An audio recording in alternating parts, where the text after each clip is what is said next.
ప్రభువైన యేసుక్రీస్తు నామంలో ఇక్కడున్న మీకును లైవ్లో ఉన్న వారికి అందరికీ కూడా ప్రేమపూర్వక వందనాలు తెలుపుతూ ఉన్నాను. ఈరోజు దేవుడి ఈ చక్కటి వాతావరణంలో చక్కగా దేవుడిని స్తుతించడానికి, దేవుడి నామాన్ని గణపరచడానికి దేవుడిచ్చిన ఈ యొక్క సమయాన్ని బట్టి మొదటగా దేవునికి చప్పట్లు కొట్టి ఆయన నామాన్ని మహిమపరుద్దాం. ఎందుకంటే ఎంతో మందికి ఈ సమయం లేదు, ఈ అవకాశం ఉన్నప్పటికీ కూడా ఈ సమయాన్ని సద్వినియోగం చేసుకునే స్థితిలో లేరు. మనుషులు దేవుడిచ్చిన సమయాన్ని వ్యర్థపరుచుకుంటున్నారు. దేవుడిచ్చిన సమయాన్ని వారంతటికి వారే పాడు చేసుకుంటున్నారు. అన్ని సమస్యలన్నీ మనిషి దగ్గరికి వచ్చిన వెంటనే అయ్యో నాకు ఈ సమస్య సంభవించిందే, అయ్యో నాకు ఇబ్బంది కలుగుతుందే, అయ్యో ఈ అనారోగ్యం సంభవించిందే, ఈ దైవ దేవుని దగ్గరికి వెళ్తే ప్రార్థన చేస్తే బాగైతుందేమో, ఆ మందిరానికి వెళ్తే ప్రార్థన చేస్తే బాగైతుందేమో అనేసి పరి రకాలుగా పరిగెత్తుతున్నారు. కానీ దేవుడిచ్చిన సమయాన్ని మాత్రం సద్వినియోగం చేసుకోవటానికి, ఆలోచన చేయటానికి మాత్రం మనకు మనసు రాని స్థితిలో మనం జీవిస్తూ ఉంటున్నాం. ఈరోజు దేవుడు మనతో మాట్లాడుతున్న మాట ఏమిటంటే, నీకు సంతోషం దొరికే స్థలం ఎక్కడ ఉంది నువ్వు గ్రహించగలిగావా? నీకు సమాధానం దొరికే స్థలం ఎక్కడ ఉందో నువ్వు గ్రహించగలుగుతున్నావా? నీకు సంతోషం లేక ఎన్నో సంవత్సరాలైంది, సమాధానం లేక ఎన్నో సంవత్సరాలైంది, సంతోష సమాధానాలు కోల్పోయి అయ్యో నా జీవితం ఏంటి, నా బ్రతికేంటి, నా జీవితంలో నేను ఎన్ని రోజులు ఇలా బ్రతకాలి, అయ్యో నేను చనిపోయినా కూడా చచ్చిపోయేంత వరకు ఈ సమస్యలు ఇలాగే ఉంటాయా అని ఒక ఆందోళనతో ఇక్కడ అడుగు పెట్టావేమో. ఈ లైవ్ లో ఉండి ఒక భయముతో ఈ యొక్క వర్తమానం నువ్వు వింటా ఉన్నావేమో, ఒక కంగారుతో ఈ వర్తమానం వింటా ఉన్నావేమో.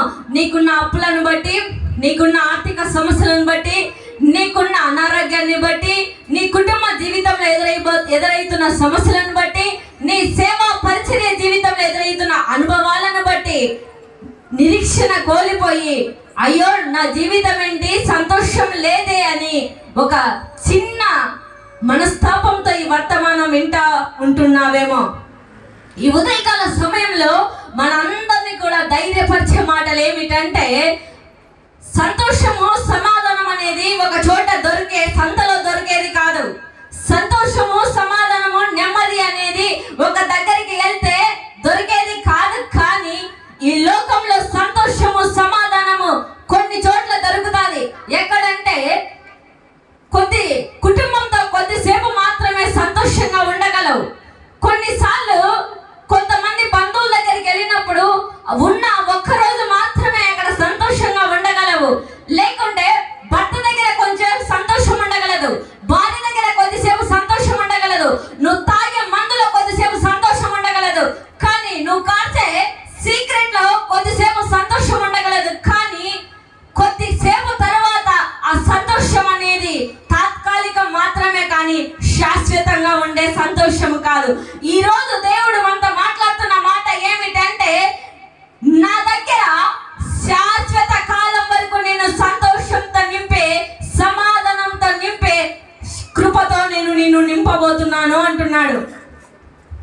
ఈరోజు ఏ సంతోషాన్ని కోల్పోయావో, ఏ సమాధానాన్ని కోల్పోయావో, యవ్వన కాలంలో ఉంటూ అయ్యో నా జీవితంలో నేను అన్నీ కోల్పోయాయనే, అయ్యో నా జీవితంలో సమాధానాన్ని కోల్పోయానే, నా జీవితంలో నెమ్మదిని కోల్పోయానే, నా జీవితంలో ఆదరణను నేను కోల్పోయానే, నా బ్రతుకులో ఎప్పుడయ్యా నా జీవితంలో సంతోషం అనేసి, ఇక్కడ ఎక్కడ సంతోషం లేదు అనేసి ఎక్కడికెక్కడికో పరిగెత్తుతో ఈ వర్తమానం వింటున్నావా?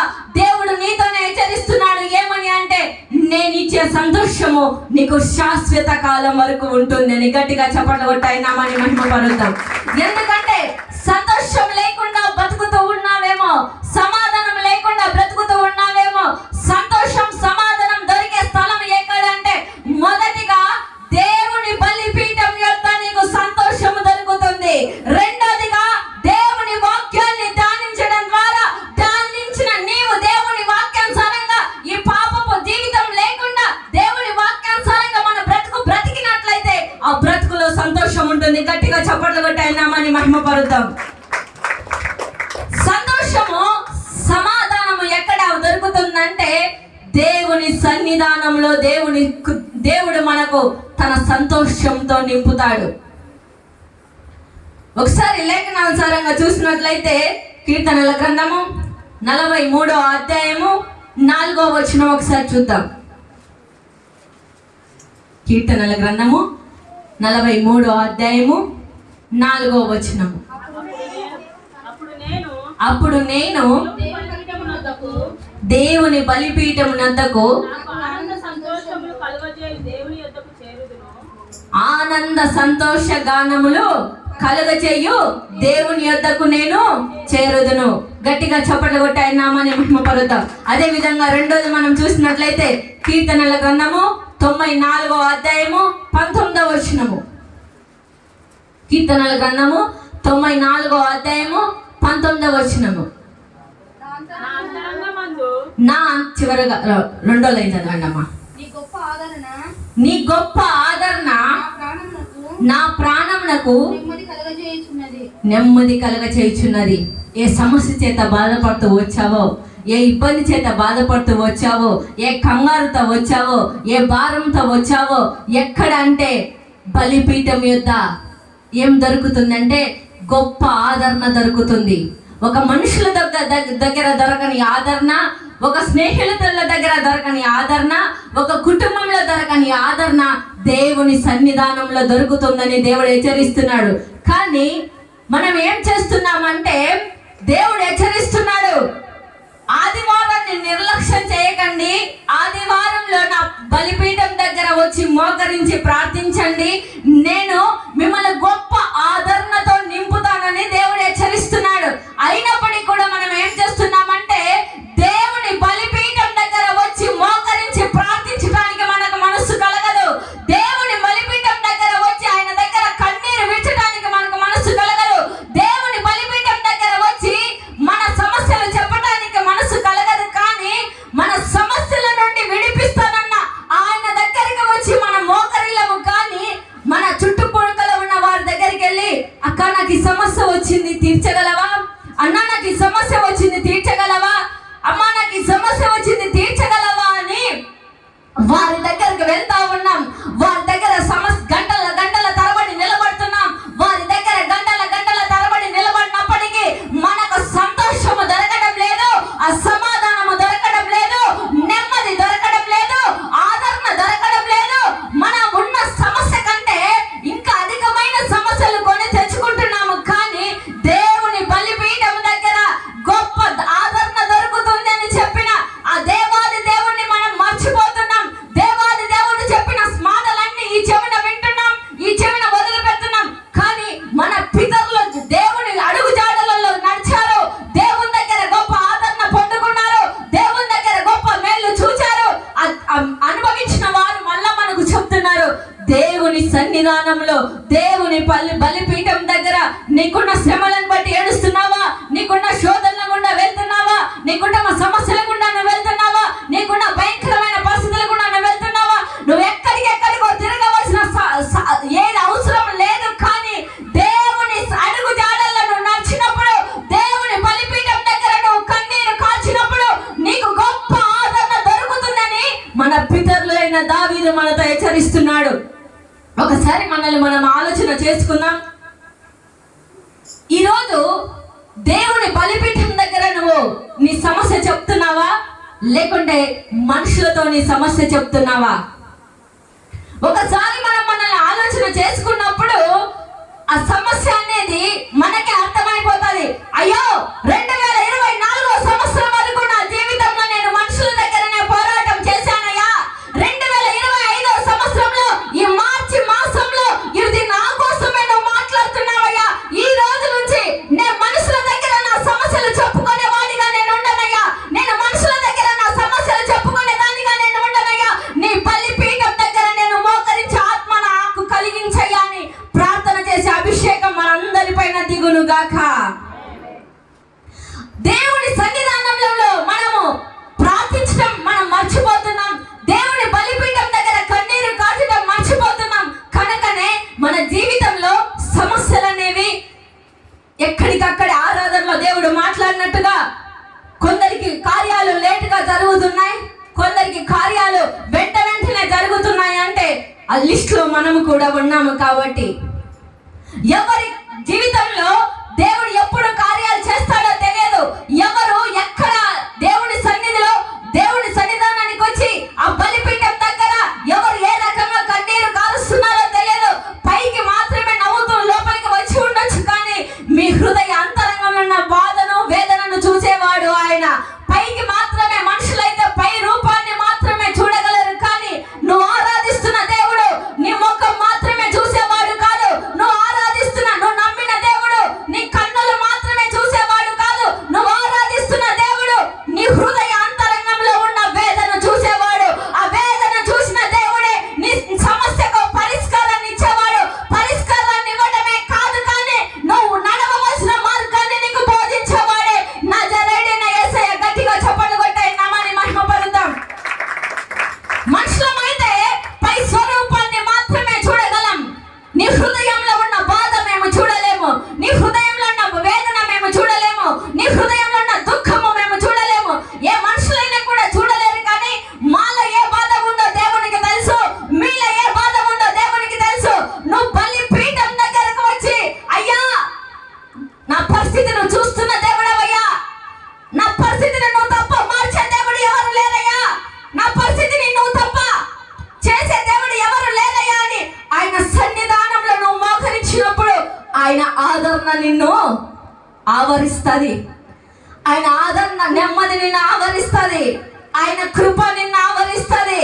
నువ్వు ఎక్కలేని ఉన్నత శిఖరములకు ఆయన కృపయే నిన్ను నిలబెడతాది.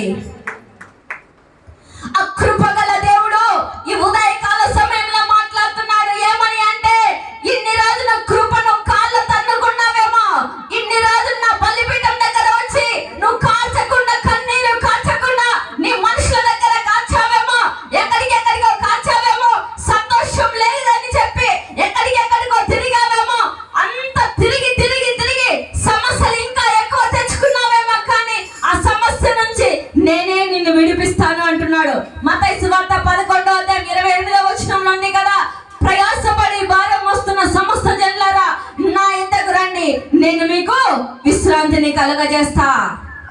ఈ మాట చెప్తున్నది నీ పక్కనున్న మనుషులు కాదు, ఈ మాట చెప్తున్నది ఒక అధికారి కాదు, ఈ మాట చెప్తున్నది నీ తోబుట్టులు కాదు, ఈ మాట చెప్తున్నది ఒక మనుషుడు కాదు. ఈ మాట చెప్తున్న వాడు ఎవరంటే సాక్షాత్తు దేవాది దేవుడే నీతో మాట్లాడుతున్నాడు. నీ పక్కన 1000 మంది పడినా, నీ కుడి పక్కన 10,000 మంది కూడినా, ఎంత మంది వచ్చినా అవేవి నీ పైకి రావు. ఏ శత్రు పోరాటాలు నీకు రావు. ఎందుకంటే అంతమందిలో కూడా దావీదును సేఫ్గా యుద్ధ రంగంలో నిలబెట్టిన దేవుడనే ఈ లోకం అనే యుద్ధ రంగంలో ఎలా బ్రతకాలో నిన్ను నిలబెట్టి సురక్షితంగా గమ్యస్థానానికి నిన్ను చేరుస్తాను అంటున్నాడు. కాబట్టి ఇన్ని రోజు దేవుని బలిపీఠం దగ్గర నువ్వు కార్చకుండా ఏదో నామకార్థంగా మందిరానికి వస్తున్నానంటే వస్తున్నాను, పరిచర్య చేస్తున్నానంటే చేస్తున్నాను, అయ్యో వంట చేస్తున్నానంటే చేస్తున్నాను, దేవుని పరిచర్యలో వడ్డించాలంటే వడ్డిస్తున్నాను, దేవుని పరిచర్యలో ఏదో చెయ్యాలంటే చేస్తున్నాను, లేకుంటే నామకార్థంగా బాప్తిసం తీసుకున్నావేమో, నామకార్థంగా మందిరానికి వస్తూ పోతూ ఉంటున్నావేమో, కానీ నువ్వు దేవుని సన్నిధానంలో ఆ బలిపీఠం దగ్గర నీ పూర్ణ ఆత్మతోను, నీ పూర్ణ బలముతోను, నీ పూర్ణ శక్తితోను దేవాది దేవుని దగ్గర నువ్వు కన్నీరు కార్చినప్పుడు ఆ కన్నీటిని చూసి నిన్ను వదిలిపెట్టి వెళ్ళే దేవుడు కాదు, కానీ ఆ కన్నీటిని చూసి ఆ కన్నీటిని నాట్యంగా మార్చిన ఆయనే నిన్ను ఒక గమ్యస్థానానికి తీసుకెళ్లేవాడు. ఆయన బలిపీఠం దగ్గర ఏముందంటే ఆదరణ ఉంది. ఆదరణ ఒక మనుషుడు నువ్వు ఎంత భయంకరమైన స్థితిలోకి వెళ్ళినప్పటికీ కూడా ఏ డాక్టర్లైనా చెప్తారు ఏమని అంటే, ఇంకా నా వల్ల కాదు, నేను చేయాల్సిన ట్రీట్మెంట్ అంతా నేను చేసేసాను, దేవుడే నిన్ను కాపాడాలి అని. ఆ డాక్టర్లు కూడా ఒక రోజు అంటారు, నా వల్ల కాదు ఇది ట్రీట్మెంట్ చేయడము, నేను చేయవలసిన చికిత్స అంతా నేను చేసేసాను, కానీ చేసేది ఎవరంటే సహాయం చేయవాడు దేవుడే అంటాడు. ఆ ఎక్కడ సహాయము దొరకని స్థానంలో నువ్వు ఉన్నావేమో, ఎక్కడ నెమ్మది దొరకని స్థితిలో నువ్వు ఉన్నావేమో, ఎక్కడ కూడా అన్ని ద్వారాలన్నీ కూడా మూసుకుపోయినాయేమో, అన్ని ద్వారాలన్నీ మూసుకుపోయినప్పటికీ కూడా నాకు ఎక్కడ సహాయం దొరుకు స్థలమో, ఎక్కడ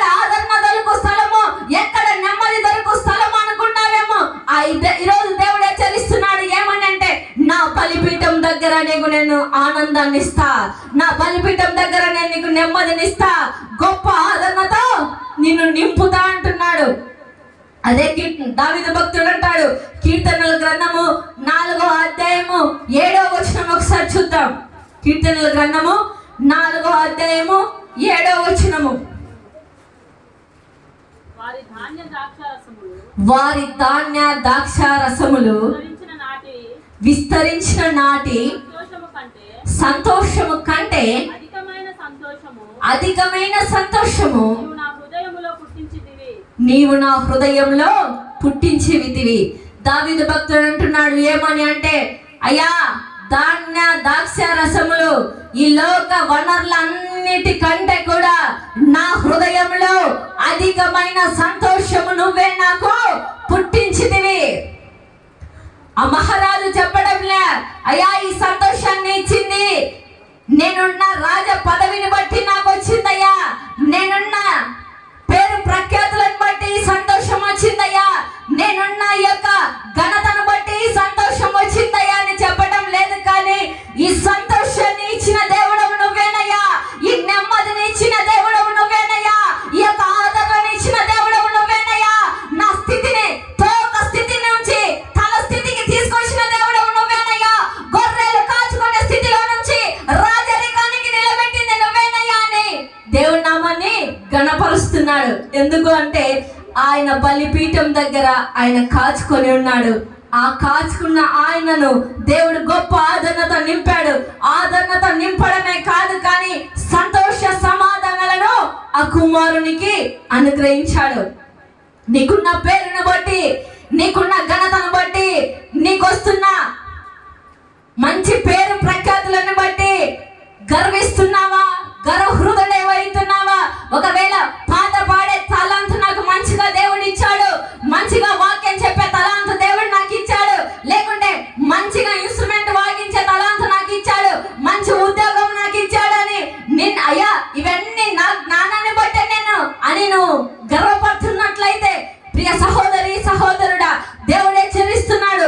దావీదు ఎవరి మీద ఆనుకున్నాడు అంటే దేవుడి మీద డిపెండ్ అయిపోయాడు, దేవుడి మీద ఆనుకున్నాడు.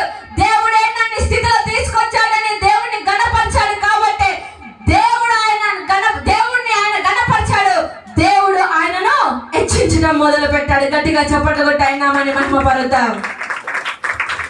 నువ్వు గణపరచవలసింది నిన్ను బోధిస్తున్న దైవ సేవకులను కాదు, నీకు బోధిస్తున్న దైవ సేవకులను గణపరచడం కాదు, నీకున్న తలాంతులను బట్టి నిన్ను నువ్వు గణపరచుకోవడం కాదు, నీకున్న తలాంతులను బట్టి నీవు గొప్పగా అందరి దగ్గర పొగడుకోవడం కాదు. కానీ ఈ తలాంతులు ఇచ్చిన ఆయన నామాన్ని గణపరచాలా, దైవ సేవకుని నిలబెట్టుకొని ఆయన వాక్కును నీకు పంపించిన ఆ దేవాది దేవుని గణపరచాలా. గట్టిగా చప్పట్లు కొట్టి ఆయన నామాన్ని మహిమపరుద్దాం. ఈ ఘనత ఏ మనుషునికి చెందవలసింది కాదు, ఈ ఘనత ఏ పురుషునికి కానీ ఏ స్త్రీకి కానీ చెందవలసింది కాదు. కానీ ఈ ఘనత ఎవరికి చెందవలసింది అంటే దేవాది దేవునికి మాత్రమే చెందవలసింది. మేము ఎవరి వారం అంటే, మీరు ఎవరి వారం అంటే ఆయన చేతిలో నిలబడ్డ వారు మాత్రమే, ఆయన చేతిలో వాడబడుతున్న వారిని మాత్రమే. కానీ మనల్ని మనం హెచ్చించుకోవటానికైనాను, మనల్ని మనము గణపరచుకోవటానికైనాను ఏ మాత్రం మనము అర్హులము కానే కాదు.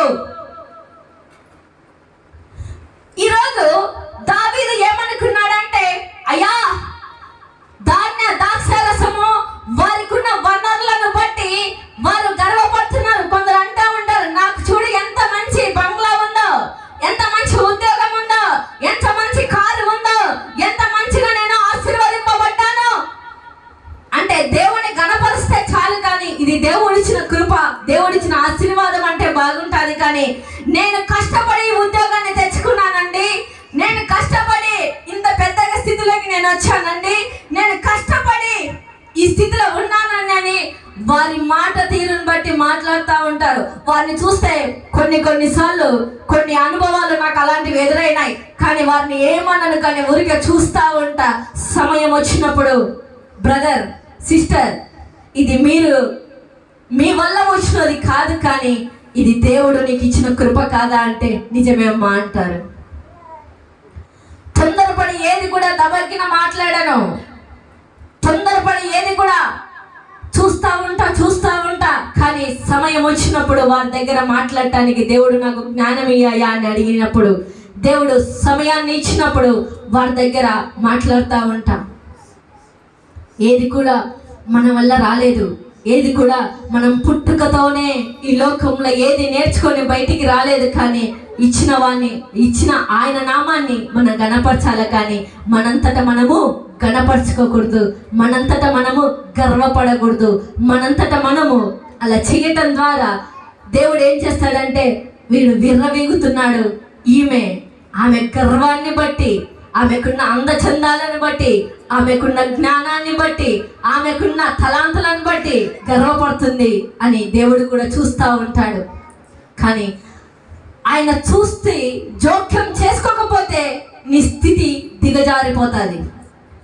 ఆయన మీద నువ్వు ఆధారపడ్డప్పుడు వెంటనే ఆయన నీ సమస్యలకి ఎంటర్ అయితే నువ్వు విడిపింపబడతావు. ఆయన ఊరికి చూసి వదిలిపెట్టినప్పుడు మనకు నిరీక్షణ దొరకదు, ఆదరణ దొరకదు, నెమ్మది దొరకదు. నువ్వు ఎంత ఉద్యోగంలో ఉన్నా, ఎంత పొలం పనిలో బిజీగా ఉన్నా, ఎంత బిజినెస్ లో నువ్వు బిజీగా ఉన్నా, నీకు 3 లక్షల నెలకు జీతం అయినప్పటికీ కూడా ఆదివారం దేవుని సన్నిధానానికి వచ్చి ఆయన బలిపీఠం దగ్గర కన్నీరు కార్చినప్పుడు నీకున్న ఆ ఉద్యోగంలో ప్రజలు దూరపరుస్తారు, ఆ గందరగోళం కుటుంబంలో గందరగోళం దూరపరుస్తారు. నీ కుటుంబ పరిస్థితిలో సమస్యలు హెచ్చు తగ్గులు ఉంటున్నాయే, కొన్ని సమస్యల వల్ల నువ్వు అలా ముందుకు వెళ్ళలేక, అలా వెనక్కి రాలేక ఉంటున్నావే. ఆ సమస్యలన్నీ ఎక్కడ సరి చేయబడతాయి అంటే ఆదివారం దేవుని సన్నిధానానికి వచ్చి ఆయన బలిపీఠం దగ్గర నువ్వు మోకరించినప్పుడు, ఆయన బలిపీఠం దగ్గర నువ్వు మోకరించి, అయ్యా నా కన్నీరు చూసిన దేవుడు నువ్వేనయ్యా అని కన్నీరు కార్చినప్పుడు ఆయన నీ కన్నీరుని చూసి విడిచి వెళ్ళాడు. కానీ నీ కన్నీటికి గొప్ప ఫలితాన్ని అనుగ్రహించే దేవుడు ఆయన. గట్టిగా చప్పట్లు కొట్టి ఆయన నామాన్ని మహిమపరుద్దాం. ఆయన బలిపీఠం దగ్గరికి రావటానికి మనసు రాదు. ఆయన బలిపీఠం దగ్గరికి వచ్చి ఆయనను ఆరాధించడానికి మనకు అంత కఠినమైపోతాం. ఎందుకంటే అపవాదికి తెలుసు మన మందిరంలో అడుగు పెడితే గొప్ప కార్యాలు చూస్తామని. దావీదు భక్తుడు అన్నట్లుగా, అయ్యా ఈరోజు నేను ఈ సంతోషము, ఎంతో మంది కొందరు గుర్రములను బట్టి అతిశయపడతారయ్యా, కొందరు రథములను బట్టి అతిశయపడతారయ్యా, నేనైతే నీ నామాన్ని బట్టి అతిశయపడుతున్నా. గట్టిగా చప్పట్లు కొట్టి ఆయన నామాన్ని మహిమపరుద్దాం. నేనైతే ఈ స్థితిలో ఉన్నానంటే, గొర్రెలు కాచుకునే స్థితిలో నుంచి స్థితిలోకి తీసుకొచ్చావంటే నీవిచ్చిన కృపయేనయ్యా, నీవిచ్చిన దయనేనయ్యా, నీవిచ్చిన కాపుదలేనయ్యా. నేను గొర్రెలు కాచుకుంటున్న సమయంలో సింహాల నుంచి కాపాడిన దేవుడవు, నన్ను నా గొర్రెలను ఎలుగుబంటి నుంచి కాపాడిన దేవుడవు, నన్ను నా గొర్రెలను ఆ స్థితిలో నుంచి తీసుకొచ్చి ఈ స్థితిలో నిలబెట్టింది నీ కృపయేనయ్యా. మొన్న చెప్పాడు కదా, అదే వాక్యం నీవు పదే ఆలోచన వస్తా ఉంటుంది. ఒకసారి మళ్ళీ చూద్దాం. 1వ దినవృత్తాంత గ్రంథము 28వ అధ్యాయము 14వ వచనం ఒకసారి చూద్దాం. 1వ దినవృత్తాంత గ్రంథము 28వ అధ్యాయము 14వ వచనము. మరియు ఆయా సేవా క్రమములకు కావలసిన 28:4 1వ దినవృత్తాంత గ్రంథము 28వ అధ్యాయము 4వ వచనము. ఇశ్రాయేలుల మీద రాజయ్యుండుటకు ఇశ్రాయేలు దేవుడైన యెహోవా నా తండ్రి ఇంటి వారందరిలోనున్న నన్ను కోరుకొనెను. ఆయన యూదా గోత్రపు వారిలో ప్రధానమైనదిగా నా తండ్రి ఇంటిని నా తండ్రి ఇంటిలో నన్ను ఏర్పరచుకొని నా యందు చలక. ఇశ్రాయేలులో 12 గోత్రములు ఉన్నప్పటికీ 12 గోత్రములలో యూదా గోత్రాన్ని దేవుడు ఏర్పరచుకున్నాడు. యూదా గోత్రంలో నా తండ్రి ఇంటి వారిని ఏర్పరచుకున్నాడు. నా తండ్రి ఇంటి వారిలో నన్నే ఏర్పరచుకున్నాడు. ఎందుకని దేవాది దేవుడిని అంతగా దావీదు గణపరుస్తున్నాడు అంటే,